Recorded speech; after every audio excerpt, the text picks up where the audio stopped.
everyone, so he eats monsters to become an SS-rank godslayer and go on a clapping spree. Before he turns out this way, Hajime was in the pitch of darkness, not knowing if he was alive or dead. He wakes up not knowing where he is after he falls into the Great Orcus Labyrinth, with no one beside him. He starts walking around, looking for ways to escape the labyrinth, but there, he sees a bunny strayed from ReZero that is able to cut down wolves with ease. The rabbit notices him and attacks him, but it turns out, it's attacking something else behind Hajime, a giant monster. It charges an attack and cuts the rabbit's head before it starts eating it, which traumatizes Hajime, who realizes that he's next. The beast turns his attention to Hajime and attacks him, which chops off his arm. Hajime starts puking blood and looks back to see the beast eating his arm and wanting to eat more. It approaches Hajime, and when he tries to escape using his magic, the beast keeps chasing him down, slowly getting closer, but Hajime manages to escape to a hole.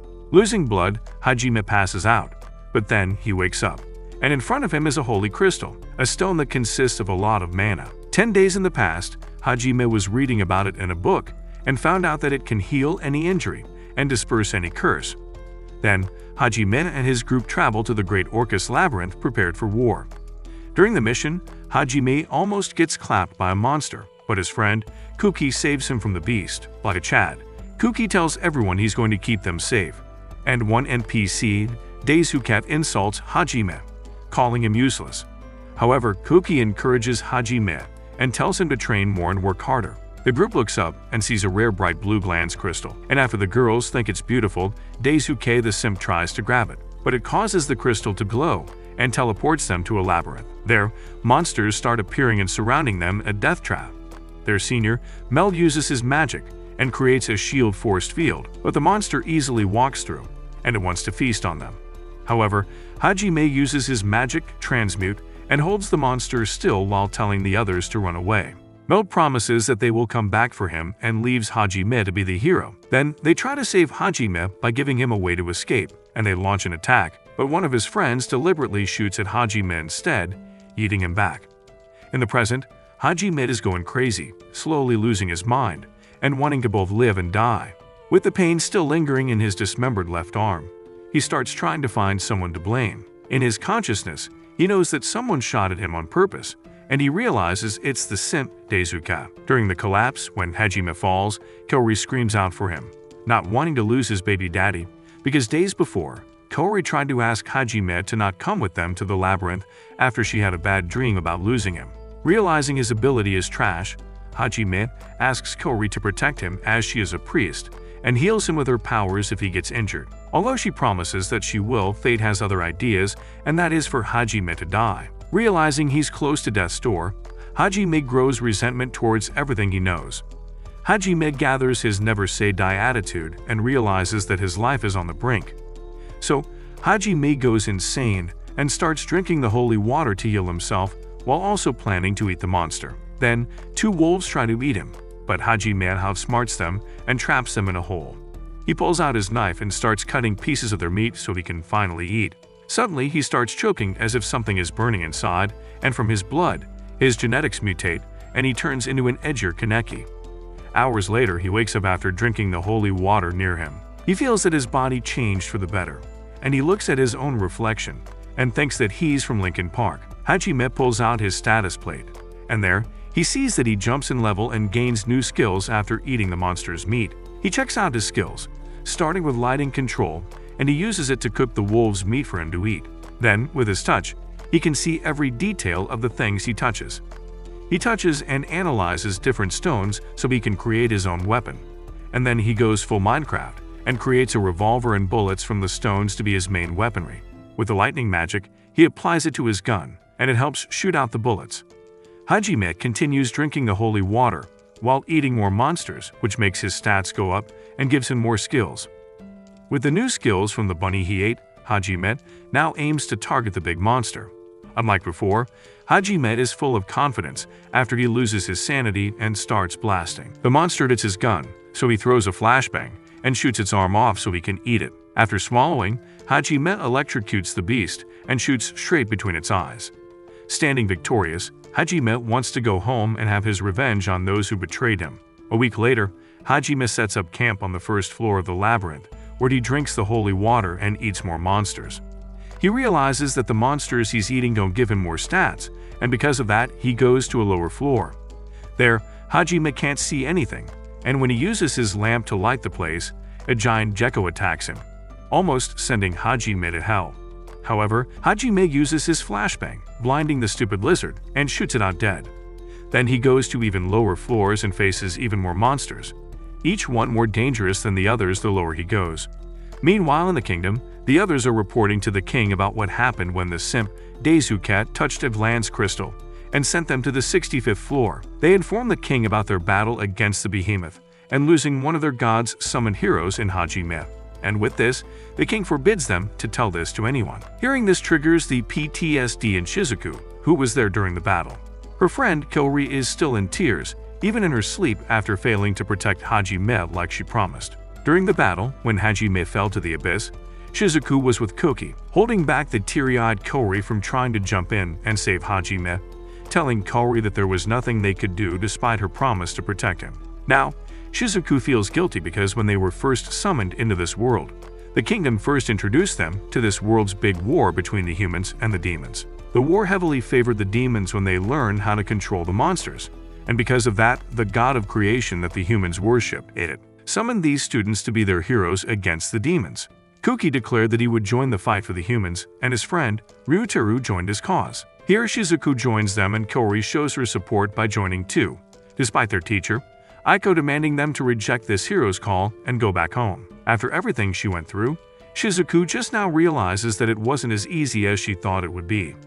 Suddenly, a nervous Daisuke pops up and starts talking to himself, saying how no one will find out. When Shizuku invites him to train with her, Daisuke gets scared and quickly walks away. After seeing this, Shizuku remembers how Daisuke always picked fights with Hajime because he liked Kaori, and she grows suspicious that he was responsible for Hajime's fall. Back in her room, Kaori wakes up, and she doesn't remember anything that happened in the labyrinth. When Shizuku reminds her, Kaori starts crying, and she wants to save him. Meanwhile, Hajime has gone 50 levels down in the labyrinth, and there he sees a giant door and grows curious about what's behind it. He sees some weird-looking locks on it, and at first, he thinks he has to stick his cucumber inside, but he tries using his magic instead and gets himself electrocuted. Suddenly, it awakens two gigantic monsters, and while Hajime manages to easily handle the first one, the second monster is smarter. It keeps blocking Hajime's gunshots using defensive magic, but Hajime knows how to handle it. He keeps spamming his shots until the shield breaks, and when it tries to attack, Hajime dodges and shoots its eye to defeat it. Back in the kingdom, Kaori tells Shizuku that despite not knowing if Hajime is still alive, Kaori asks Shizuku to help her get stronger so she can go to the abyss and save Hajime herself, which Kaori agrees to help. Back with Hajime, he pulls out mana stones from the dead monsters and uses them as keys to the door which opens it. Inside, he finds a bright yellow cube, and from it appears a girl trapped in the box. While at first Hajime is shocked, he then wants to just leave it alone and leave, but the girl is begging him to help her, promising she will do anything. He tells the girl that he has seen horror movies before, and that releasing someone who is trapped is always a bad idea. But the girl pleads that she was betrayed. Hearing this resonates with Hajime's soul, so he goes back to her and asks why she was betrayed and trapped here. The girl explains that she's an extremely strong vampire who once protected her own people but gets betrayed by her own minister, who didn't need her help anymore. As the girl can't die, they trapped her down here as she can heal quickly and manipulate mana, making her immortal. After hearing her beg, Hajime uses his magic and tries to free her. And after he spends a huge amount of power, the girl is free from her prison. The girl holds his hand and asks him to give her a new name because she wants to abandon her old one. After seeing her kawaii-ness, Hajime folds to her wrist and names her Yua, which means the moon, resembling her blonde hair and red eyes. Yua hugs him as thanks, but suddenly they get attacked and Hajime saves her. He gets stabbed, and with thorns on his back he pours holy water on it, and Yua pulls them out. He looks at the crappy CGI monster and realizes it's here to stop Yua from escaping. He gives Yua his coat to wear and puts her on his back like a baby koala. The monster jumps down, and Hajime starts shooting while promising himself that he will eat this crab bastard later. Hajime dodges the monster's every attack, and he uses every bullet, every bomb, and every magic in his arsenal, but to no effect on this crab monster. Suddenly, Yua climbs down and bites him on the neck to suck his blood, turning herself into his ultimate weapon. With this, Yua approaches the monster and summons a spirit bomb to drop it on the monster, sending it off to meet King Kai. However, the monster survives, but after seeing her power, Hajime asks her to do it again. Hajime distracts the beast, and this time, Yua summons another spirit bomb and eats it at the monster's head. Hajime jumps down and shoots directly where the bomb hits, and it sends the monster to chill with the Uchiha clan. Then she asks Hajime why he saved her, and he tells Yua that he felt obligated to do so after she had entrusted her life to him. Hajime learns that Yua is a 300-year-old vampire, and through her knowledge, she tells Hajime that the labyrinths are created by beings called the Mavericks who once fought and defied the gods. But when they lost the battle, the Mavericks hid in the bottom of the labyrinth, and down there is a path to escape the labyrinth and head to the surface. Hajime finds a powerful ore, and after seeing its nature, he easily turns it into a powerful rifle. After seeing how amazing he is at manipulating mana, Yua asks Hajime how he ends up at the labyrinth. Hajime tells her everything, starting from how he was summoned to this world as the weakest, to how he was betrayed by one of his classmates, until how he almost got clapped by a monster and lost his arm, but instead clapped that monster and ate it like breakfast. After hearing his story, Yua starts tearing up, but Hajime assures her that just like Vinland Saga, he has no enemies and holds no vengeance towards his old friends, and what he focuses on is finding a way back home. Yua starts getting gloomy after he says that, and Hajime realizes that unlike him, she doesn't have a home to go back to, so instead he asks Yua if she wants to go back with him to the human world, which Yua gladly agrees and gets happy about. They detect something near them, and the next thing they know, they're in Jurassic Park, getting chased by dinosaurs with cute flowers on their heads. Before this, they see a dinosaur stepping on flowers, and here they realize that those flowers are parasites, and that someone is controlling these dinosaurs through the flowers. Hajime swiftly escapes, and with Yua on his back, who keeps nibbling his neck for his blood, they look for the mastermind. They then see a suspicious entrance, and while the dinosaurs detect them, they manage to get in and leave these dumb lizards in the dust.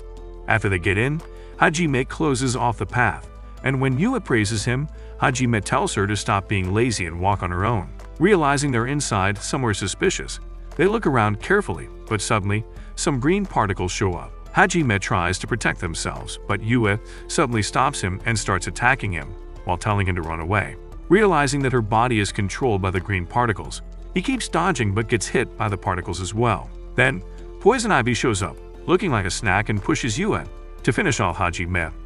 They shoot him, and it grows a flower on his head that quickly dies, and Hajime starts laughing, telling them that eating monsters gave him resistance to mind control. Under the influence, Yua keeps attacking Hajime, and he refuses to dodge, tanking her every attack. Yua tells him to shoot her, but unfazed and with a smile, Hajime shoots her flower and the monster. To finish the job, he shoots Poison Ivy point blank, which disappoints Batman. And while Yua is now saved, she's also upset that Hajime actually shot her without hesitation, and she starts hitting him, which does 0 damage. Following this, they start a campfire alongside dinner, and when Hajime offers Yua some food, she declines and tells him that while the food is good, his blood tastes even better. To add spice to the mix, she wears her birthday suit and eats her dinner, sucking out Hajime's sweet nectar. Later, they open up a path to the lower levels, and after a few days, they reach level 100. There, Hajime travels around carefully, and when Yua asks why, Hajime tells her that he's expecting something to be there, and after a few minutes, he finds a majestic giant door. They approach it with full preparation, and with the power of plot armor, they open the door. Inside, they find a lot of massive holy crystals consisting of mana, and seeing this impressive number of crystals, they realize they're in the lair of a maverick. Realizing they have reached their goal, they hold hands and enter together, and suddenly, a huge magic circle appears, and from it, out comes a low-budget CGI Hydra. It strikes first with each Hydra, head releasing a different magic attack, but Yua and Hajime counter with their own attacks which deal great damage. However, the white-colored head uses its power to heal the other heads. After seeing this, they target the white head, but when they do attack it, the yellow head protects it and gets healed instantly by the white head. As they continue attacking the Hydra, Yua gets hit by a black Hydra head, and it quickly uses its Tsukuyomi, which causes Yua to freeze and see herself trapped like before, with Hajime leaving her to be imprisoned for eternity. Yua screams in agony and falls to her knees to be eaten, but Hajime saves her, retreats, and throws a grenade that burns the Hydra. Hajime takes cover, sees Yua unconscious, and uses his holy water to wake her up. Still shaken, Yua tells Hajime what she saw and how much it hurt her. And seeing this, Hajime channels his inner Chad and kisses Yua, which gives her butterflies. Hajime assures Yua that they will win and go home together, which makes her smile.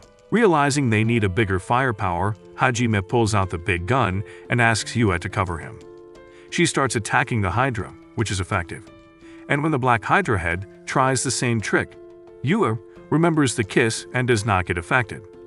Then it tries to do the same thing to Hajime, and while he experiences his previous terrifying experience of getting his arm clapped by a monster, he greets it with a smile and starts blasting the snake. Hajime pulls out his big gun, charges it up, and blasts it at the White Hydra head alongside a few others. His attack leaves 3 heads left, and from behind Hajime, Yua summons several baby spirit bombs that fry the stupid lizard to a crisp. Yua collapses, and as Hajime goes to celebrate, one more Hydra head rises, looking more menacing than the others. It shoots a blinding Kamehameha to Yua, and Hajime jumps in front of her to save her. As the dust settles, Yua opens her eyes unscathed, while Hajime collapses in front of her with one of his eyes gone. Yua quickly drinks holy water to regain strength and protects Hajime from another attack by summoning a shield. While the snake keeps spamming attacks, Yua drags Hajime out of there to take cover and makes him drink holy water with a kiss to heal him. The barrage of attacks hits their cover, and in desperation, Yua lifts the gun, kisses Hajime, and goes full John Wick, refusing to stand down. Yua dodges an attack and shoots the snake, but it has no effect and instead pisses off the snake. It vomits another Kamehameha at Yua, dropping both her and the gun. Refusing to give up, Yua tries to reach for the gun and starts crying when she sees Hajime's lifeless body. Meanwhile, Hajime can hear her tears, and as the snake blows another attack at Yua, Hajime saves her just in time. With Yua in one arm and a gun in the other, Hajime charges at the snake and tells Yua to suck his blood for them to win. While she sucks, Hajime dodges, and in his head, he remembers how hard Yua fought for him while he was down. And suddenly, he gets a power-up that gives him Ultra Instinct. After she finishes sucking, Hajime tells her to support him while he sets up. And then Hajime charges head-on, blasting the lizard, dodging its attacks. Then he shoots the ceiling and plants grenades on it. He then shoots the grenades, which collapse the ceiling on top of the snake, and uses his magic to stab it with thorns. Suddenly, Yua summons a gigantic spirit bomb and blows it up on the snake, frying it crispy. After the attack, Hajime collapses, and with a smile on her face, Yua lies on top of him and hugs him to celebrate their win. Back in the kingdom, the teacher Aiko is complaining to a higher-up about sending her students to war. And to counter this, he tells Aiko that he won't force any of her students to fight if they don't want to. In the 60th floor, Kaori and the others are on another training mission, and while Kaori is still grieving Hajime, Kuki uses his wrist to encourage her to move on. But others interrupt him and encourage her properly. After their battle with the Hydra, Hajime wakes up in a peaceful bed, and beside him is Yua, who is clinging to him, refusing to let go until Hajime electrocutes her plots away. Yua wakes up and hugs him, relieved to see he's okay. She tells him that they're in the Maverick's lair after the door opens by itself, and she drags him onto the bed. Realizing his massive plot is out, he asks her why they're in their birthday suits, and she tells him that she cleaned him just like how cats clean their babies. Then they wear clothes and walk around while enjoying the beautiful place. They reach a big house and find a giant bath. And while Yua wants to take a bath together, Hajime prefers bathing by himself. Inside the house, they continue looking around, and while most of the rooms are locked, they find one open. Inside is the remains of a maverick on his throne, and there is also a giant magic circle. Hajime steps on it, which activates magic that gives him the memories of the maverick and awakens his soul. The dead maverick introduces himself as Oscar, the creator of the labyrinth, which is called a liberator, not a maverick. He explains that he's just a recording who wants to leave them a message about why the liberators fought against the gods. Meanwhile, Kuki and the gang reach level 65 again, and there they go face to face with the same monster that violated them and clap Hajime the Behemoth. While Meld is tense after what happened before, Shizuku and Kuki are confident that this time will have a different result. Everyone is fired up, and Kaori acts like a hero and promises there will be no more death. Kuki attacks first, and with everyone to support each other, they create a battle formation that impresses Meld. Then they attack, holding off its power by holding it still, chopping off its horns and Kuki, attacking the final blow, all the while Kori acts as the support. Suddenly, the monster grows its horn back and jumps high to target the support squad. But Suzu quickly summons a barrier to stop the beast. And when she struggles, Kori gives her a boost to strengthen the barrier, which topples the monster back, leaving it vulnerable for the group to attack. The monster dies on their hands, and while the group celebrates their victory, Kori still hasn't moved on from Hajime's death. Back to Hajime, Oscar tells him that he will give Hajime his power to use against evil and wishes him the best. Suddenly, Hajime feels as if his head is exploding and tells Yua that their goal has not changed, and that is to go home. He tells her that he now has an ancient creation magic that can add energy to raw minerals, giving them special qualities. With his new skill, Hajime wants to teach it to Yua, and while she is hesitant, Hajime resists her, so she wants to learn. After a few hours, Yua says that she struggles using it, and Hajime states that it just doesn't fit her build. Then they dispose of Oscar's skeleton, making it a fertilizer, and find Oscar's research room. There they find a way to the surface, using Oscar's ring and the magic circle. Yua shows him another book, and inside it says that other labyrinths have their own liberators that will give him different ancient magic. And with this information, Hajime has the idea that one of those magic will take him and Yua home. Using Oscar's ring, they find more rooms that have various resources in abundance, and Hajime tells Yua that they should stay here for a while to make preparations before heading to the surface. Then, Hajime takes a bath alone, but Yua shows up to join him. While Hajime objects to her action, she doesn't care and shows him her plots, which makes Hajime awaken his basilisk. And when Hajime tries to escape, Yua stops him with her plumps and claps him. Later, Hajime creates a new arm for himself and various things, including a fake eye and an eye patch. He continues crafting weapons and equipment like he's in Minecraft, while also enjoying Yua's cooking. Lastly, he creates a ring and puts it on Yua, which makes her the happiest vampire alive. Then, they stand on the magic circle, fully prepared, and juiced to the gills with monster meats. Hajime warns Yua that his weapons and magic will cause issues with people on the surface and even gods, making it them versus the world. But Hajime assures Yua that as long as they have plot armor in each other, they can make the whole world bow to them. At the surface, a plotful and thick bunny furry is lurking around, waiting for someone when a two-headed T-Rex shows up, scares her, and chases her. She climbs to avoid the lizard, but then a magic circle shows up and blasts everything, and from it, out comes Yua and Hajime.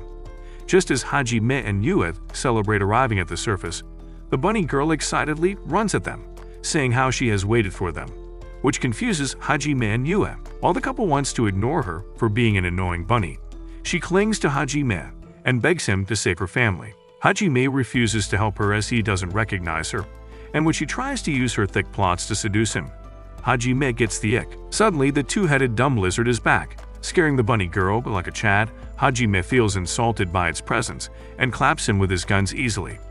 Seeing how strong he is, the bunny girl introduces herself as Shia, and she desperately begs Hajime to help her family while clinging to his feet.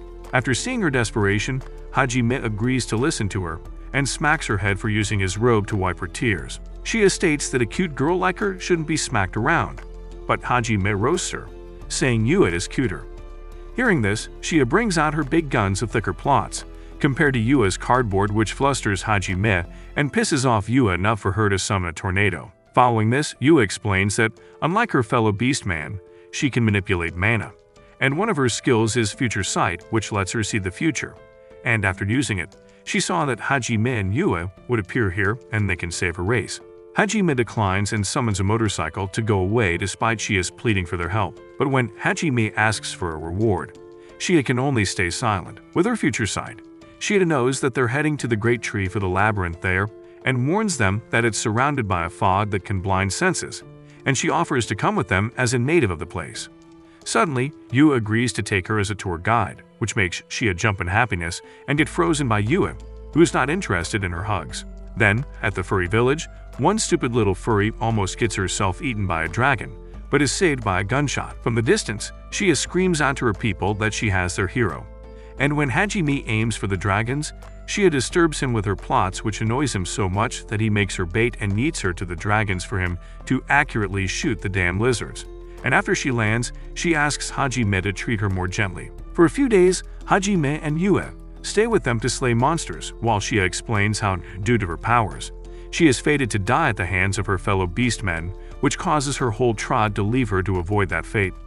Then, they set up camp with the elves to keep their fellow rabbits safe, and after seeing how capable Hajime is, Shia asks to join him on his journey. Following this, the rabbits ask Hajime to train them to get stronger, so he starts their own training montage, but instead of impressing, they show over and over again how much of a pacifist they are. They get fuzzy over some cute flowers, so Hajime steps on the flower and tells them to hunt monsters. Then, just like all the other rabbits do, Shia gets stronger and gets closer to hitting Yua in her training. And just as she thinks she got her, Yua blitzes her out cold, but it shows how much Shia has grown. Hajime pops up, asking for a report, and Yua approves Shia's ability to fight. Then, Hajime asks why she wants to join his journey, and Shia answers that she wants to be with him and have his babies, which shocks Hajime and angers Yua. The other rabbits show up, more jacked up than ever after their training and more rabid, showing Hajime how much they have changed. Afterward, they take Hajime to the great tree, and there, Hajime finds an entrance to another labyrinth that has the same magic circle as Oscar's. They use Oscar's ring, and it lights a scripture, and there they find out that they need to clear the 4 other labyrinths so they can go home. Hajime sets his sights on those labyrinths and bids farewell to his rabbit comrades, and when they beg to let them follow him, Hajime tells them to stay and be stronger, which encourages them. After seeing this great moment, she remembers a moment with her mother when she cried to her because of her powers, scaring her and making others see her as a monster. However, instead of just comforting her daughter, she tells Shia that while being different is terrifying and lonely, there are also things that only she can do because she's different, and one day, she promises Shia that she will find other people who are different, just like her. Today, Shia finds them in Hajime and Yua, and she tells Yua to fulfill her promise to let her come with them, which Yua half-heartedly agrees to. Yua tells Hajime about her promise, and after he agrees, Shia tells Hajime that how she feels she can change her future when it's with him. And even after Hajime warns that his world will be obsessed with her furry ears, Shia gladly faces them, thus joining in his journey to go home. Days later, they go back to where they met as Hajime believes another labyrinth is nearby. Out of sheer luck, Shia finds it, and from out of nowhere, a voice welcomes them to the labyrinth of Milady Risen, a liberator. As they look for an entrance, Shia finds a secret door again out of luck, and inside, they are greeted by traps, which causes Shia to wet herself. Milady starts mocking them through a stone tablet, and out of anger, Shia whacks it, but Milady tells them the stone tablets will grow again. As they continue their journey, Hajime steps on a booby trap, triggering an Indiana Jones-esque trap of massive balls. And while Yua can't use her magic to counter it, Shia steps up and overpowers the balls with her massive mallet. They meet more booby traps, and each one violates Shia more than the others, putting her in sticky situations and busting out white goo on her face. And after a few hours of these violations, they somehow go back to their first room, and now have to start all over again. After more hours of booby traps and white goo violations, Hajime and the girls reach a massive room filled with suits of armor. Wanting to see Shia in action, Hajime and Yua encourage Shia to go wild while they support her. With the power of friendship on her side, Shia starts swinging her mallet, while Hajime starts blasting, and when Shia falls to the enemy, Yua covers for her as promised, telling her to be better, and after a session of delivering a knuckle sandwich on the armor suits, Shia opens the door and they escape. What awaits them inside is a floating island and a suit of armor the size of the Mobile Suit Gundam. They ask it where the real Milady is, as what's written on Oscar's notes is that Milady is a human and is already dead, but the armor assures them that she is Milady. She asks Hajime why he wants the ancient magic, and he explains that he needs the magic of transportation between worlds to isekai himself back home. And when he asks Milady if she has the magic he's looking for, she tells Hajime to slip in the shower. Hajime shoots his bazooka and tells the girls to aim for the core. Shia rams her hammer to the armor, cracking it, and Hajime jumps to its chest to shoot it where it's fatal. However, the armor has a powerful layer of defense, and as they are distracted, Shia detects an attack above. The girls hold on to Hajime, and he dodges the falling platforms to avoid getting mushed. Just as Milady thinks she has won, Hajime instant transmissions behind her, distracting her from Yua, who shoots lasers at the armor, opening up a hole, and Hajime grapples swoop to it and shoots straight to the core, causing it to collapse. Yua freezes it to make it stay still so Hajime can pull out his massive driller and drill through the armor, piercing to the middle. As the drill attaches to the core, Shia lunges towards it and smacks the drill like putting a nail into a coffin, hitting its core.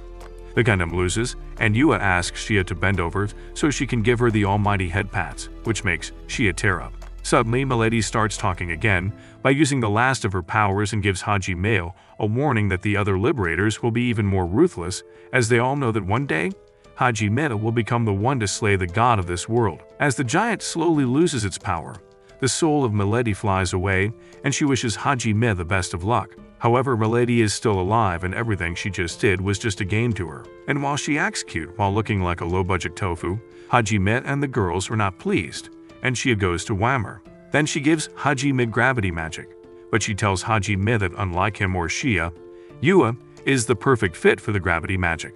While Milady does give Hajime her liberator ring, he wants more and shakes her to make her drop her treasure, which Hajime happily steals. Wanting them to leave her lair, Milady pulls the lever and drowns the whole room, forcing them to leave her labyrinth and wishing them luck. The water takes them to the surface, but Shia is knocked out after she drowned, so Hajime kisses her to give her air. And while Yu is pissed, Shia takes her chance and goes for the French tongue-twisting special on Hajime, which pisses him off. Later, they book a room at a resort, and while the two girls fight on who gets to break the bed with Hajime, Shia screams out that she will gobble his glizzy, which gets everyone's attention in the room, which embarrasses Hajime.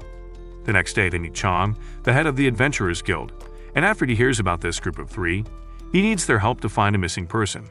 Chang explains that Will Kudeta, the son of Count Kudeta, who is a powerful person, went missing. Chang adds that Will is a part of a powerful party, but during a mission, they never returned, which grows a suspicion that the enemy they encountered is powerful, hence why Chang wants Hajime's party to handle the enemy and rescue Will. Hajime rejects his request as he has his own goals to achieve, but Chang gives him an offer that if Hajime ever has trouble with the guild, Chang will help him sort it out. Despite this juicy offer, Hajime adds 2 more requests, which is for Chang to make them status plates and that he will do whatever they say if they need something, which Chang gladly agrees to. Days later, Hajime and the girls head towards where Will was last located, but Hajime is excited about something else, and that is before they reach their destination. There is a village called that has rice fields, and after months of eating monster meat, he wants to shove his face in a bowl of rice. In that village, the teacher Aiko and some of the students are helping out the villagers planting the crops.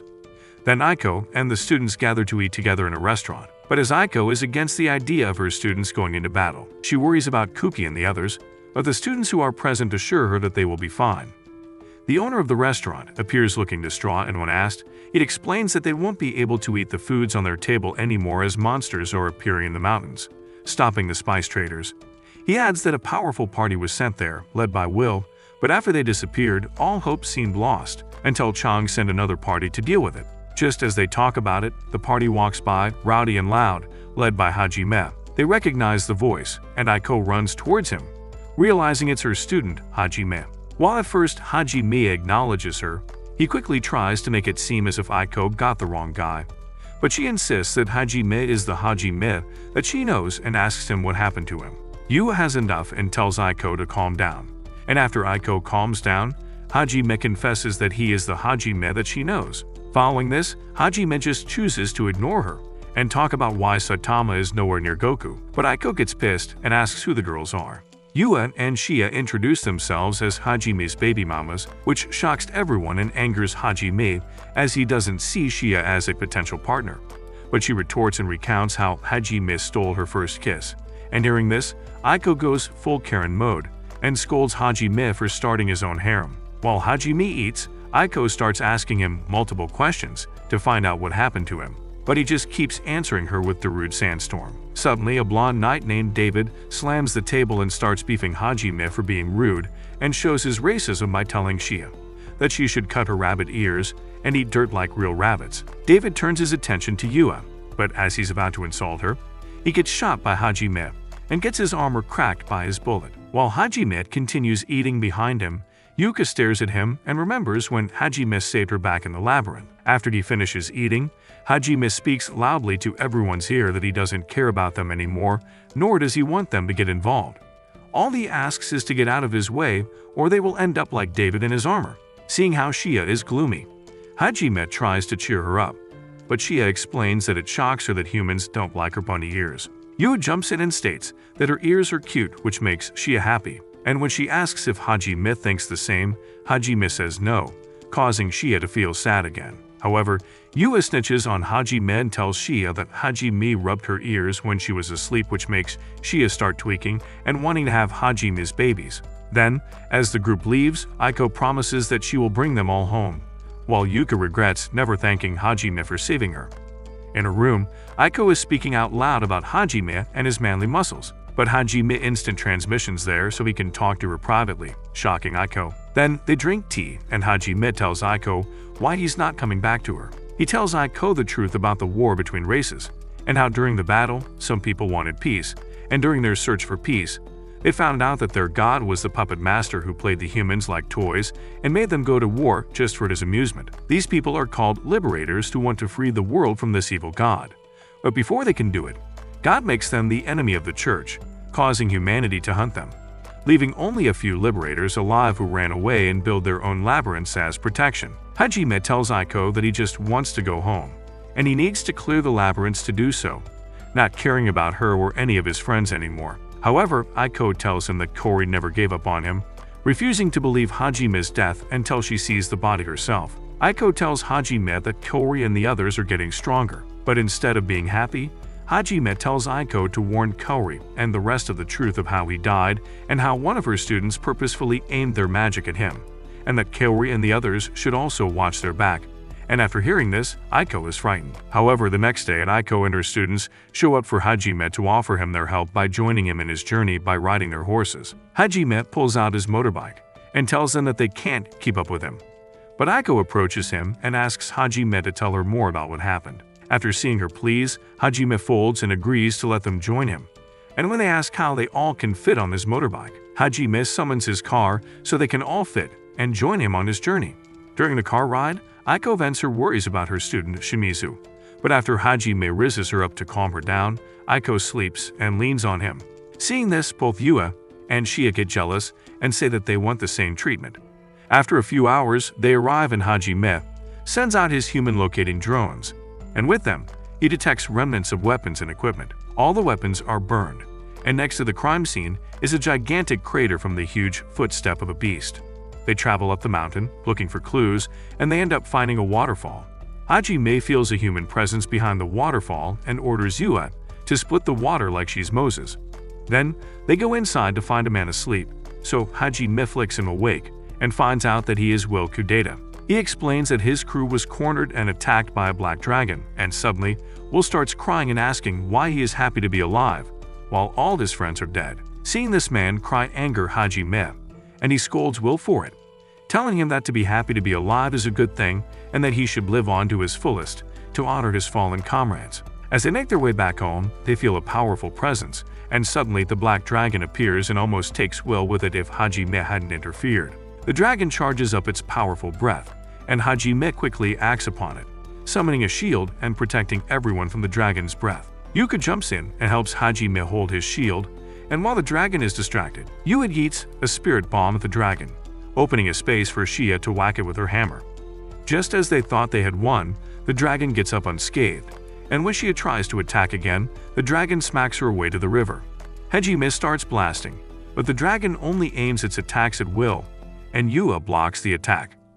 While the others try to help, Hajime tells them to back off to not get in his way and commands Yua to protect all of them, which she does. Without any distractions, Hajime goes to work, shooting the dumb lizard and beating its dragon's breath using his massive rifle. Hajime starts violating this dragon, punching its guts and throwing grenades at it, followed by gunshots which take the dragon down. Then, Hajime smacks the dragon in the air, and when it goes back down, he puts his massive drilling machine on it to end it. But the dragon rebels its way out of death and aims for Will again. From the river, Shia lunges at the dragon and starts whacking it with her hammer, taking it down. Seeing the dragon asleep, Hajime teaches the girls a valuable lesson that they need to hit a dragon where it's defenseless. So Hajime takes a massive rod and shoves it in its nether region. Suddenly, the dragon squeals happy noises like a girl, shocking everyone, but instead of stopping, Hajime pushes it further to make it talk. The dragon confesses that it's actually a human who is a dragonborn, and she begs Hajime to pull it out before she turns back to normal and has a massive rod up her nether region. Yua asks her a question, and when she doesn't answer, Hajime repeatedly smacks the rod deeper with the Johnny Sin special, telling this lizard to never disrespect Yua again. Hajime starts pushing it in and out, making the dragon cry happy tears of pleasure, and asks the dragon how she could still be alive when the other dragonborn are dead. The dragon squeals loudly, begging Hajime to stop, and the others watch in disgust. Then the dragon explains that from her hidden village, she goes on a mission to investigate the beings from another world. But when she takes a nap in the mountains, a dark-robed wizard casts a mind control spell on her, telling her to target Will and his crew. Even after her explanation, Will refuses to believe her, accusing her of lying, but Yua, who is a 300-year-old vampire, assures Will that through the ages, dragonborns are known to be too prideful to lie. The dragon promises that she will face all the consequences that await her, but asks them to delay it so she can stop the wizard from gathering his monsters and causing more harm. However, Hajime rejects her proposal and asks her to just die. But before Hajime does anything, Yua stops him and convinces Hajime that the dragon is not their enemy. After hearing that, the dragon begs Hajime to pull it out as she doesn't want to die with a stick stuck in her nether region when she turns back into a human. Following this, Hajime starts pulling it out, churning her insides while she makes loud happy noises. Then, the dragon transforms into an playful lady, and she thanks Hajime for the unforgettable sensation of the massive rod. She then introduces herself as Tio, and informs them that the dark-robed wizard is aiming to use his monsters to attack the town. Hajime uses his drone and sees that there are 60,000 of them marching to the town, and while they think Hajime can handle the monsters, he refuses and only wants to complete his job of saving Will. Hajime tells them to warn the town of what's coming, but Tio starts acting sus after she is out of mana and uses her plots to get Hajime to carry her. Annoyed, Hajime drops Will and drags Tio through the ground, and instead of pain, Tio enjoys the sensation like a fellow blonde crusader from Konosuba.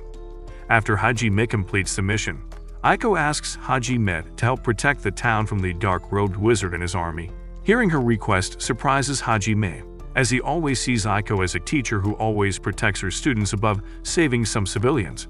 And Aiko tells him that she has grown fond of the people of this world and doesn't want Hajime to outcast himself from the rest of the world. Hajime tells her that his methods can be something that she doesn't like, but Aiko promises that she will always be his teacher despite his actions. Following this, Hajime starts his preparation, making walls of defense, evacuating the town's women and children, and even feeding the people who stay behind to help. After a few hours, the wall is done, and while Aiko is next to Hajime, he can see that she is worried. So, Hajime assures her that everything will be fine and they will come back safely. Later at night, while Hajime is waiting for the enemies to come, Yuko, all nervous, thanks him for what he did before and promises that she will repay the favor in this battle. But Hajime just responds to her coldly. As she leaves, Hajime tells Yuko not to die, which makes her smile and motivated for the fight. Suddenly, Hajime calls out Tio, who is hiding behind a tree, asking her why she's lurking. Tio asks Hajime for his time as she wants to request him something, but Hajime just ignores Tio like she's not there. Instead of being frustrated, Tio actually feels pleased and starts squealing happy noises, which triggers Hajime to give her attention. Then Tio asks Hajime to let her join his journey afterward, but he rejects her, and this makes Tio even more degenerate. She tells Hajime she will call him either master or daddy from now on and begs him to watch her during the upcoming fight. Moments later, the enemies show up in front of them, and while they're ready for the battle, Hajime has one more thing to whip out involving Aiko. He turns to the people of the town and gives them a speech that Erwin Smith would be proud of. He tells them that Hajime and his team are sent by a goddess that has been among them, sent by the heavens, and claims that the goddess has been Aiko all this time. While Aiko is confused about what's going on, Hajime claims that with Aiko on their side, victory is a guarantee, and he proves this by showcasing the power that the goddess Aiko has given him by summoning his rifle and shooting it at the flying monsters, eliminating multiple of them at once, which makes the people rejoice in the name of Aiko. Then, like Power Rangers, Hajime and the girls pose and showcase their weapons of choice, and while the others look cool, Tao is salivating at the ring Hajime gave her, thinking he wants to have her babies. However, Hajime tells Tio to return it back to him after she uses her dragon power alongside the ring to bring them victory. Then, they start blasting, with their bullets and explosions, sending these monsters straight to chill with Ace. With the ring, Tio uses her dragon powers, and sends a hollow purple on steroids on these monsters, combined with Yua, who cosplays Laxus, electrocuting them and yeeting a tiny sun on them. As the battle goes on, and Hajime is blasting his Gatling gun alongside Shia and her bazooka, Tio runs out of power and loses her ring, while Yua is nearing her limits. Hajime summons his motorcycle, and with Shia on his back, and Yua summoning a thunder dragon, Hajime goes full tilt on the monsters, while commanding Shia to target the mastermind to deactivate the monsters.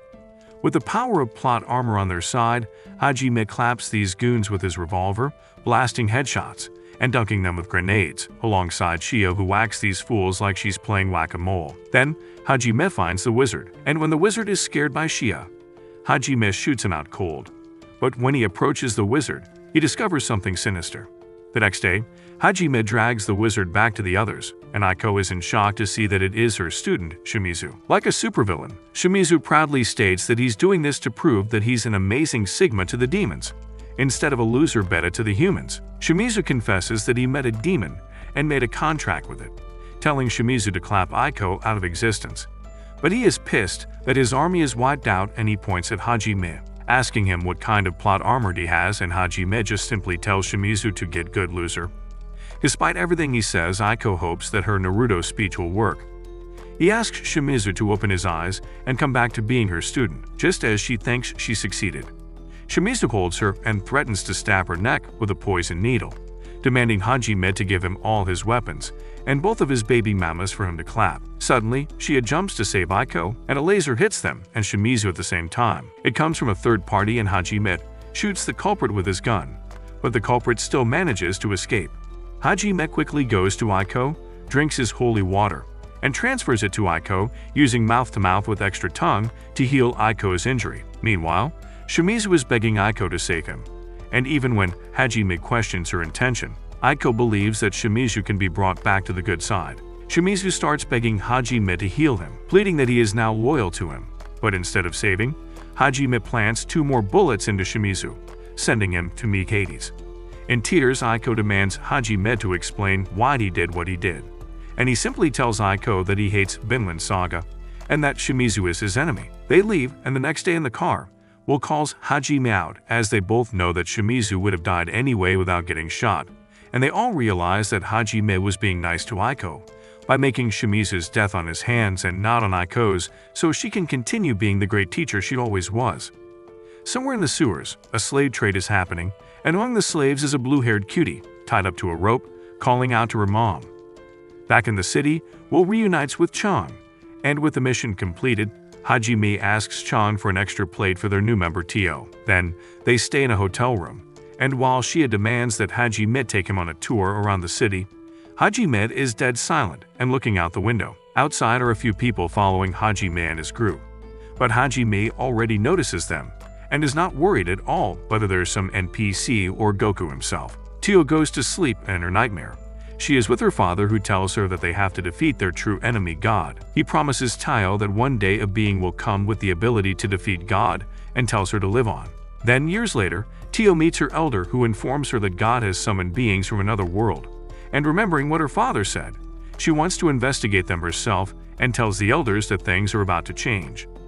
In her sleep, Tio is squirming happiness as Yua woods her to wake her up. Meanwhile, Hajime and Shia go sightseeing in the city and enter an aquarium. There, they meet a Chad-looking fish with a chiseled jaw named Lemon, who can talk. Lemon asks Hajime how he can detect monsters, and he answers it's because he has eaten them. Following this, the two of them share stories in tears where they bond as homies.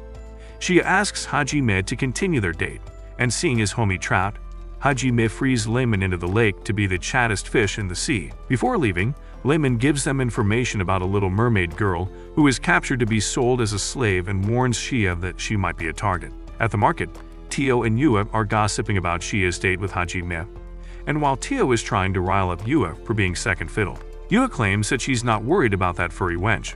Meanwhile, Hajime and Shia are doing the same, gossiping about Tio, and they both agree that despite her being a massive degenerate, they are happy that Tio was a part of their party. Suddenly, Hajime stops in his tracks and tells Shia that he is detecting small and weak creatures below him in the sewers. Then, Hajime and Shia head there and find a small and weak girl.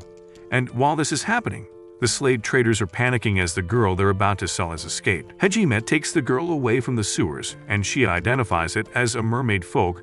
The mermaid wakes up and introduces herself as Miu. Following this, she bathes Miu and feeds her food, which makes her happy. Hajime comes in bringing a hairdryer, uses it to dry Miu's hair, and they discuss what to do with her. Back with Yua, while Tio thinks that Yua should be careful with sharing her man around. Yua thinks that Hajime won't do anything as Yua is his special one. And when she asks how Tio feels about Hajime, Tio only cares that it'll make her squeal more happy noises. Back with Miu, they find out that she got separated from her mother and got kidnapped by the slave traders. Realizing they need to do something about Miu, Hajime suggests that they take her to the royal guards to be returned home, but Miu begs him to adopt her as their own. However, Hajime still takes her to the guards, and even with Miu begging with tears, Hajime walks away, leaving Miu for good. While they are walking away, wondering if they did the right thing, an explosion happens, and they run back to see the guards' base destroyed and a message from the slave traders, telling Hajime to bring Shia to meet them or Miu will die. While Yua and Taio are enjoying their tea like some posh civilians, a bandit gets thrown through a wall, and from it out comes Hajime and Shia. Hajime explains the situation they are facing, and without any needed motivation, Yua and Tio gladly join his mission to save Miu and destroy the slave trading business. They split up into two teams and they get closer to the slave traders and even save other slaves in the sewers. In the bandits' hideout, Miu is kept in an aquarium and the bandit leader is abusing her. But before he does anything fatal, Hajime shows up, draw kicks him and shoots him dead. Hajime breaks the aquarium, and in tears, Miu runs into his embrace with a smile. Hajime then asks Miu to close her eyes, and after a few minutes, she opens them to see that they are floating above the sky. Under them, the hideouts start blowing up, providing Miu with a fireworks show which scares her. Suddenly, a black cloud appears, followed by a trail of lightning, and it destroys the other hideouts, courtesy of Yua and her magic. Hajime drops down, and after seeing Miu, Yua can't believe how cute she is and praises Miu for being strong, which makes her cry. Then, Miu hugs Hajime and calls him Papa, refusing to call him anything else despite him begging to be called Daddy. After seeing this interaction, all the girls beg Hajime to pump a baby inside of them, so they can be Mommy and Daddy together. Weeks later, they drive in a desert to reach into town. And while Hajime drives the car, Shia is driving the motorbike, swinging herself around for all to see, which angers Hajime enough it makes him want to ram her from the back. Miu asks Hajime to let her drive, but Yua tells Miu that her legs can't reach the gas. Hajime looks forward and is shocked to see Shia cosplaying Kick Buttowski, while Taio is creamy in the back seat.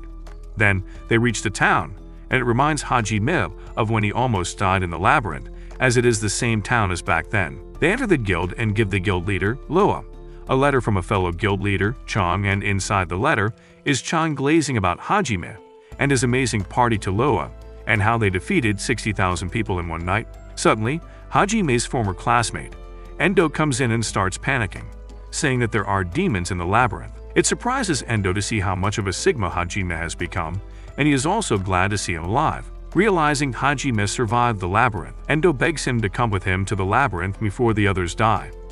Hours before in the labyrinth, Kuki and the others are confused about why there are no monsters on the 19th floor, but Shizuku tells them she has a bad feeling. On the floor, Endo sees a monster's blood, and with this, they start investigating and realize that there is a monster who died at the hands of a stronger monster.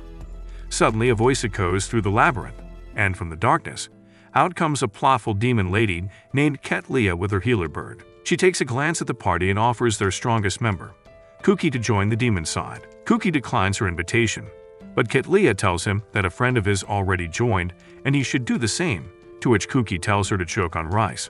After another rejection, Ketlia activates her monsters, and they easily destroy Shizuku and Suzu.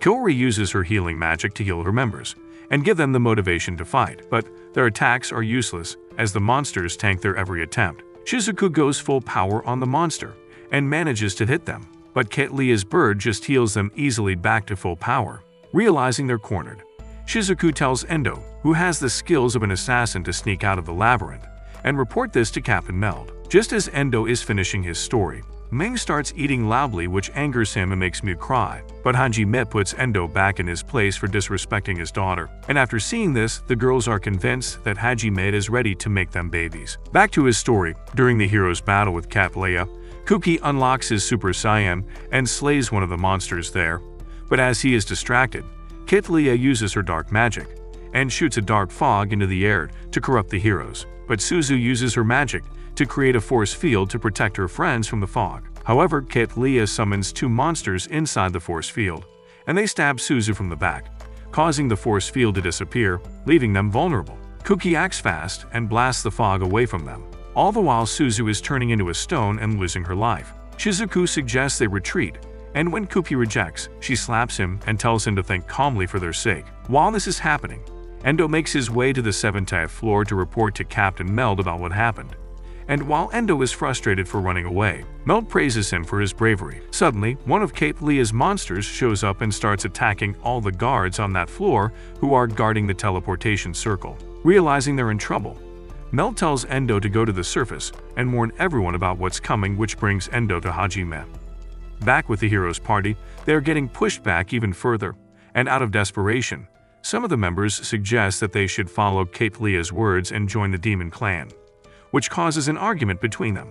Suddenly, Captain Meld shows up all bloody, and he tells them to survive, but from behind him, he gets stabbed by a monster and falls to his death. Kuki screams in anger and charges up his power, while forcing his body to the limit. He attacks Kitlia, defeating her monsters, and manages to land a hit on her plotful body. But just as he's about to stab her, he stops and sees Kitlia's necklace that has her picture with her husband. Kitlia calls Koiki an idiot and attacks him from below. Back on the surface, Endo asks Hajime to save his old friends, but to his surprise, Hajime tells Endo that they're not his friends anymore and that he has no interest in putting his own life on the line for them. Endo continues begging, and it triggers Hajime to remember Kaori and Yuko, who remind him that he's a good person. And when his girls ask him if he's sure of his decision, Hajime decides to save them.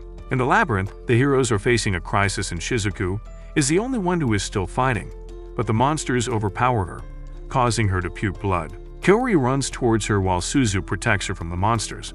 And while out of mana, Kaori tells Shizuku she wants to spend her last moments with her. In her heart, Kaori apologizes to Hajime for failing to save him, but suddenly, an attack from above takes out the monsters, shocking Kitlia to her core. As the dust settles, Hajime appears and Kaori can't believe her eyes. Moments before, Hajime's speed runs the entire labyrinth, and suddenly stops and pulls out his driller to drill down and skip the entire labyrinth to go straight to the others. Hajime and the others jump in, leaving Endo in shock and arriving just in time to save the others. Shizuku can't believe that Hajime is still alive, and he raises her, telling her to calm down. Hajime starts his marching order, telling his girls to tend to the wounded and protect the rest. Then, without introduction, Hajime and Kitlia start talking smack to each other, but suddenly, Hajime punches to thin air, and from it, he pulls out a monster, exposing Kitlia's cheap tricks. Hajime starts blasting his akimbo, taking out monsters at a fast rate, leaving no monsters alive. Kitlia can't believe the monster she's facing, and she summons a turtle monster that launches a laser at Hajime, but he summons a shield to block it, and almost ricocheting the laser into Kitlia and hitting her healer bird. The turtle hides under its shell, but doesn't stop Hajime from shooting it and destroying it completely. Seeing how much of a badass he is, the heroes can't believe that this Chad is the same Hajime as the beta they know. Daisuke remembers his sin and starts panicking, telling Endo he's lying, and that Hajime is dead. But Yue pops up and stares daggers at Daisuke, scaring him off. More monsters appear, and while wounded, Suzu tries to force herself to help. But Yue stops her and shows her how it's done when it comes to magic, sucking the monsters into her black hole. More monsters try to attack Shia and Tio, but these baddies easily handle them with ease. After seeing this, Kitlia sends a giant snake to Kaori, but Hajime sees it and throws a sword for Shizuku to use, and she uses it to make snake sushi. Getting pushed back, Kitlia uses a desperate move and dumps her dark fog at Hajime before running away. And while everyone panics, Hajime stops Kitlia and tells her that, unlike the others, he's not an ordinary human. He points his gun at Kitlia and asks her about her purpose, and when she rejects it, Hajime shoots her twice. Hajime tells her that he knows Kitlia is here to get ancient magic, not by clearing a labyrinth, but by taking it from someone who did. Kitlia has enough and warns Hajime that her lover will take revenge for her. But Hajime doesn't care if it's a god or demons, as he will slay them all. Kuki begs Hajime to spare Kitlia, but he pulls the trigger anyway, not caring what he thinks. Then, Shia healed Captain Meld, who was near death, and when Yua shows up, Hajime pats her head, signaling for a hot cardio later, but Shia alarms them that the others are coming. Kaori approaches Hajime and starts crying and apologizing for her failure, which makes Shia and Yua jealous. Hajime uses his wrist to calm Kaori down, but instead she hugs him, which angers Yua and Shia even more. Meanwhile, Kuki is not happy of what just happened, and as they make their way back to the surface, he tries to complain, but Hajime tells him that in this world is to either eat or get eaten. He points his gun at Kuki and warns him to not get in his way, or he will face the same fate, not caring that they were once friends. As they walk out of the labyrinth, they are greeted by soldiers who are ready for battle. But after seeing the heroes safe, Loa pulls back the troops. After seeing the new Hajime, Kaori wonders if he has changed, and after saying goodbye to Shizuku, Kaori asks Hajime to let her join his party. While Yua objects to her idea, Kaori refuses to back down from Yua and her cardboard melons, and Kaori tells Hajime that she loves him, shocking everyone, but Hajime rejects her feelings and confesses that he loves Yua. However, Kaori refuses to lose to Yua and asks to join their party, and instead of rejecting, Yua welcomes her to prove who is the best baby mama for Hajime, accepting her challenge of who can gobble Hajime's golden pickle the best. Suddenly, Kaori demands Hajime to explain why Mew calls her Papa, and how many baby mamas he actually has, and Shizuku quickly pulls Kaori away to calm her down. Hajime feels overwhelmed by everything, but after Yua and the girls calm him down, he tells Kaori that they leave in the morning. Later at night, Shizuku meets Hajime to return his sword, but after Hajime claims that it now belongs to her, Shizuku thanks him for it and praises him for how Sigma he has become. Yua and Kaori show up, calling Shizuku the final plot boss, and after getting caught, they all leave together with Kaori a part of their party. While Kuki tries to say something, Shizuku stops him so Kaori can join Hajime without ever looking back, and the next day, Kaori says her goodbyes to everyone and Shizuku gives Kaori her blessing. Hajime summons his car, and on the journey, Kaori doesn't accept that Yua gets to sit next to Hajime, but Tio tells her to get in line as Hajime has a lot of girls waiting in line, and they all live happily ever after sharing the same sausage.